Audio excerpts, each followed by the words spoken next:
I want you to imagine waking up in a place you don't recognize, with people staring at you like you are a ghost. That's exactly what happened to me 3 months ago. I disappeared for 18 hours. Nobody knew where I was. My phone was dead. My car was found in the parking lot of the local grocery store. The keys still in the ignition, the driver's door wide open. When they found me, I was sitting on a bench outside a church I'd never seen before, clutching a notebook, muttering the word no over and over again. I could not remember my own name. What happened in those 18 hours either saved my life or completely destroyed it. And I'm about to tell you everything. But first, you need to understand who I was before I vanished. My name is Sola. I am 28 years old, and up until 3 months ago, I was the most reliable person you could ever meet. I was the office superwoman, the family ATM, the friend who always picked up the phone. I said yes to everything, and I mean everything. Weekend overtime, yes.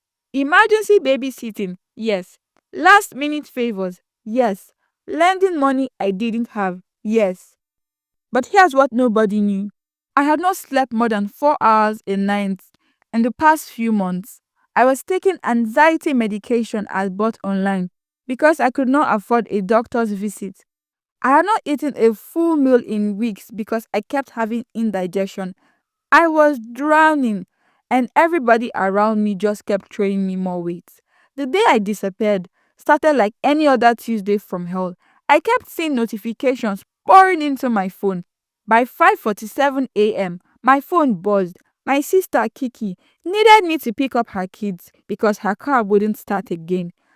At 6:23 a.m., my boss texted. We had a situation with the Johnson account. Could I come in early again? By 8 a.m., I'd already said yes to three things that would completely derail my day. By noon, I'd said yes to seven more. Nobody bothered to ask how I was. It was always, can you help out with this? By 5 p.m., I was sitting in my car outside that store, the engine running, 17 missed calls on my phone, and I couldn't. I just couldn't anymore. That's when everything went blank. The news carried the information that a 28-year-old Sola Williams was reported missing Tuesday evening when she failed to pick up her sister's children from daycare. Her car was found abandoned in the store's parking lot. Nobody had seen her. There was no trace about her. My sister called the police when I didn't show up. Can you believe that? One would think it was from care and not obligation. They searched for me for 18 hours. They checked the streets, called people, posted my picture on social media, but nobody knew where I was. Do you know how many people actually joined the search? Four. Four people out of the dozens I'd helped, supported, and sacrificed for. My sister Kiki, my mom, my coworker Dave, and my neighbor Mrs. Patterson, who I barely knew, yet she showed up for me. That should have told me everything I needed to know. They found me at 6:47 a.m. Wednesday morning, sitting outside a church, 15 miles from where my car was abandoned. I was holding this leather notebook, pages filled with handwriting I did not recognize. It was filled with my handwriting, but it seemed different and very shaky. What I found in the notebook surprised and scared me. It was filled with days of journal entries which I had no recollection of. Day 1 said no to Mark. Day 2, Mom hung up on me. Page after page of no's, each one dated, timed, documented like evidence in a trial. Once I was found, the paramedic asked my name. I'd actually stared at him for a full minute before it came back to me. Sola, I whispered, do you know what day it is? I looked at the notebook. The last entry was dated that morning, day 30. I was assigned to a therapist, Dr. Amra. Dr. Amar was a woman with kind eyes who looked like she had seen more of my cases before. Sola, what's the last thing you remember before waking up on that bench? She asked. I was in my car, outside the grocery store. Everything was loud. My phone kept buzzing. I felt like I was drowning and there was nobody there to save me. And the notebook, she inquired. I don't remember writing any of it. Dr. Amar leaned forward and said, but you recognize the handwriting. It's mine. But it's like someone else had written it because I can't remember doing any of it. She set her pen down, flipped pages from the journal, and looked at me directly. Sola, I think you had what we call a dissociative episode. Your mind removed you from a situation it could not handle anymore. What does that mean? I was confused. She explained that it's like someone else took over my body and did things that I needed to do, really wanted to do, but yet I could not do it for fear of disappointment or because I'd been patterned to. It means some part of you took over and spent 30 days in few hours learning how to save your life, she said, smiling. Dr. Amar helped me piece together those 18 hours using security footage, credit card receipts, and witness statements. By Tuesday, 7:43 p.m., I'm seen in a grocery store security camera, entering the store but leaving without buying anything. Tuesday, 8:15 p.m., my debit card was used in a 24-hour pharmacy. I bought a notebook and a pen. Tuesday, 8:47 p.m., traffic camera catches my car heading towards downtown and then nothing. No camera, no witnesses, no trace of me for the next couple hours. But Wednesday morning, when they found me on that church bench, I had written 10 pages of handwritten journal entries. 10 pages documenting a month-long experiment I had no memory of planning. It was like I lived 30 days in one night. Dr. Amar and I went through the notebook together, page by page. While I read the journal entries, each entry was more confident than the last, like I was watching someone learn to walk. Dr. Amara said, your subconscious mind created a safe space to practice the one thing your conscious mind could not do. Like on day 7, you said, I said no to Aunt Rita's emotional blackmail and she hung up. I'm a little shaky, but I'll be fine. And then I asked, what was I learning how to do? How to say no, of course, but how do I know if any of it is real? And then she smiled. Let's find out. The next Monday, I went back to work. Everyone was being extra nice and careful while talking to me. Mark, my boss, approached my desk around 10 a.m. Hey, Sola, how are you feeling? Any better? I'm okay, thank you. Good. Listen, I hate to ask, but we had this situation with the Peterson account. I know it's not yours, but could you stay extra? And immediately, the old me would have said yes before he finished the sentence. But something in my chest, some new muscle I did not know I had flexed, and I cut him short. I'm sorry, sir. I can't take on anything extra right now. I have a lot I'm also working on. He blinked and then said, okay, no problem. I'll ask someone else. And he walked away. Just like that. He did not argue. There was no consequences. I pulled out my phone and texted Dr. Amra. It actually works. But the real test came that Sunday at family dinner. My whole family was there. My mom, aunties, uncles, my sister Kiki, and our cousins. They'd all heard about my episode. Some were concerned, others were suspicious. So you just forgot who you were for 18 hours. Auntie Rita sounded skeptical as she asked. It's called a dissociative episode, Aunt Rita. It's actually a real thing, I replied calmly. Another relative said, it sounds convenient. Right when people needed you, you then disappear.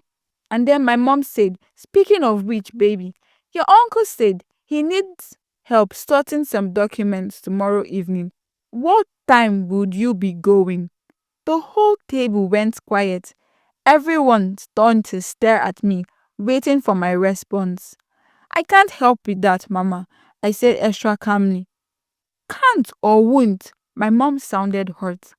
Looking at her, I was sad and hated to hurt her, but the rest of the family needed to see me build healthy boundaries, or else they would never stop expecting me to always sort them out. I love you, but I'm not doing this, not today, not this week. And then chaos erupted. Everyone started speaking above each other. She has lost her mind for real. I can't believe she's treating her family like this. I stood and said, I'm done being on call for everyone's crisis. I'm tired of being the strong one who never gets to rest. Are you abandoning your family, baby? My mom asked, her voice cracking. I looked at her and also said with tears in my eyes, I'm your daughter. I'm your family too. And I'm also drowning. I love you all, but I'm choosing myself this time. I drove home in silence, hands steady on the wheel. Heart was pounding, but I felt proud. I'd done it. I'd chosen myself. I felt free. 2 weeks into my new life, the silence hit me. My family wasn't speaking to me. Even at work, people were acting cautious with me. I crumbled on the bathroom floor at 2 a.m., crying so hard I thought I might die. For the first time, I wondered, was this the right kind of freedom? Was it better to have my peace or be alone? Who am I without people who don't see me for who I am, but for what I can offer?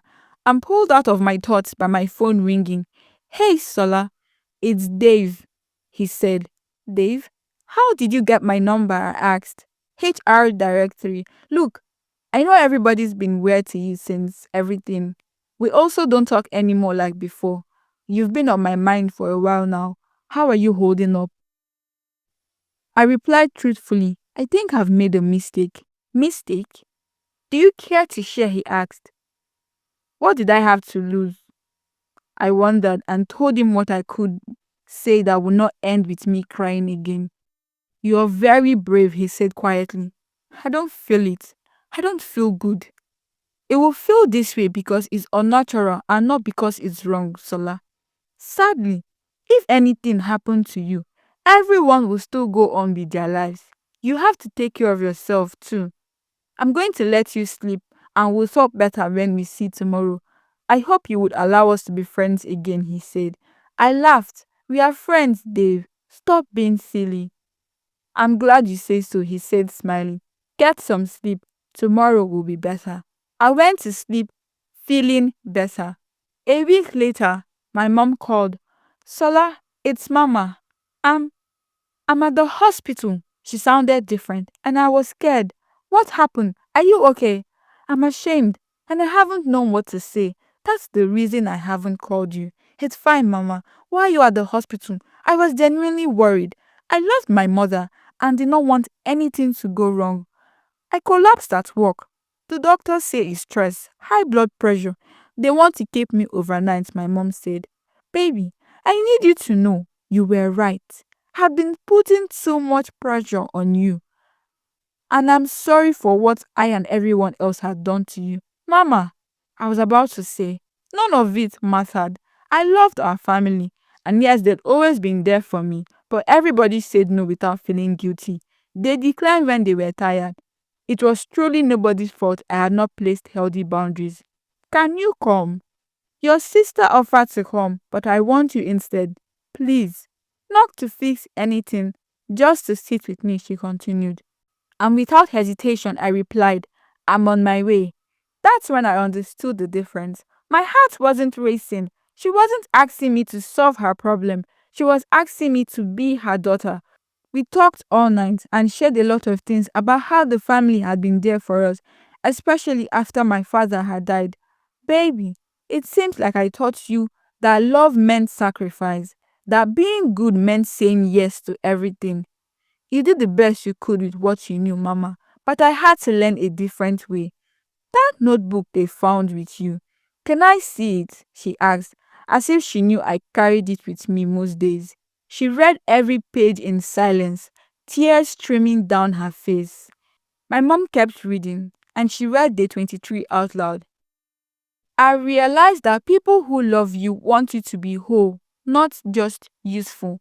Baby, that's the wisest thing I've ever heard, she said and smiled. You taught me to be strong, Mama. Now I'm teaching myself to be free.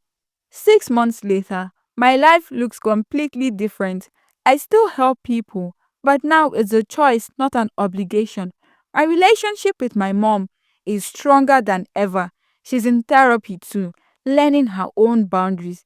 Kiki and I had it out, but we are working on it. She's learning to ask instead of demand, and she's okay when I say no. Dave and I started dating. It turns out, when you're not constantly drained, you actually have energy for romance. I go out on walks, I take strolls, I read books, I have fun. But I lost some people in the process. Most people feel I'm acting too good for them, but I gained something more valuable than their approval. I gained myself. I went back to that church bench last week. I met the pastor and told her my story. She smiled like she'd been expecting me. You know, she said, we have security cameras. Would you like to see what you did that night? You have a footage of me, I asked in shock. She led me to her office and pulled up the video from that Tuesday night. There I was, around 20:47 p.m., walking up to the church like I knew exactly where I was going. I sat on that bench and wrote for hours, page after page, like I was downloading a lifetime of lessons. You were here until dawn. You didn't go inside, and you didn't ask anybody for help. You just sat there writing. I can see myself saying something. Is it audible from here? It looked like you were saying one thing over and over. No more. Like you were setting yourself free. And this is my story. This is what I learned from disappearing for 18 hours. Sometimes you have to lose yourself completely to find out who you really are. My mind took me to that church because it knew I needed to rewrite my story. For 28 years, I thought my value came from how much I could give. But that night, sitting on a church bench under the stars, some deeper part of me remembered the truth. I am not what I do for others. I am not how useful I am. I am not my yes. I am solar. I am enough. I am free. You don't have to disappear to find yourself. You can build healthy boundaries. You just have to start saying no.